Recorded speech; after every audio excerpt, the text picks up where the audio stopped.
The 2020 Chevrolet Corvette Stingray.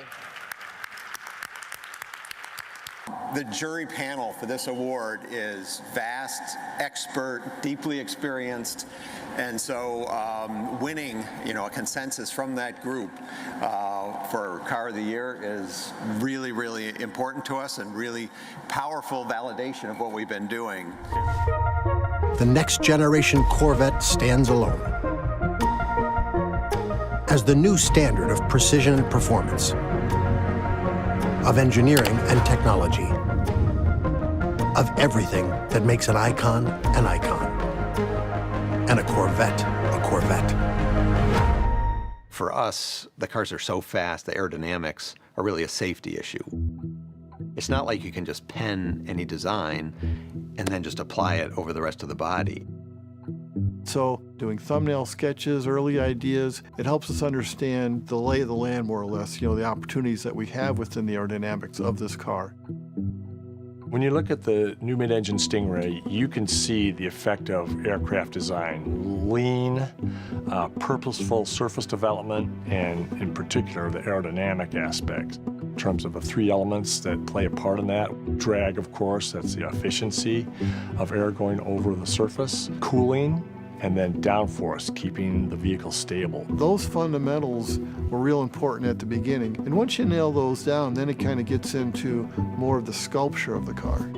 We see the car evolving, and we have this great process where it's part art, so hand sculpting clay, and part digital math-based design.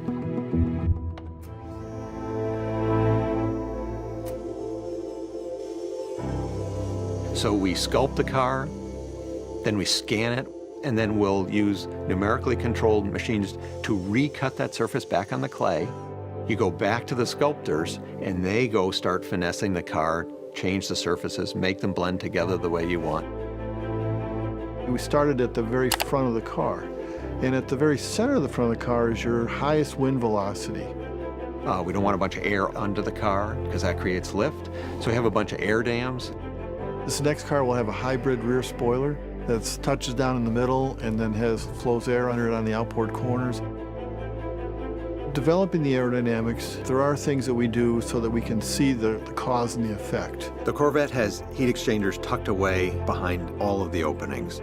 The air runs down the side of the car, and then we actually pump that air through the engine compartment, and it's evacuated through the rear wheel openings underneath the car and through vents that we have added to the hatch.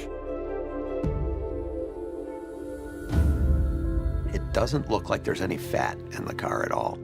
All the surfaces are pulled as taut as possible over the mechanicals underneath. And that gives the car a real dynamic energy, something that draws people to it visually. Almost everything is new about this car, and of course, for design, we want to leverage that. As we watch the car evolve, we see the themes coming out. We see the car move towards its production shape. We left no stone unturned. We were constantly asking ourselves, could we make something newer, better, more unique? It still had to have the feel and look and maintain the brand Corvette, but we had to do it in a new and unique way.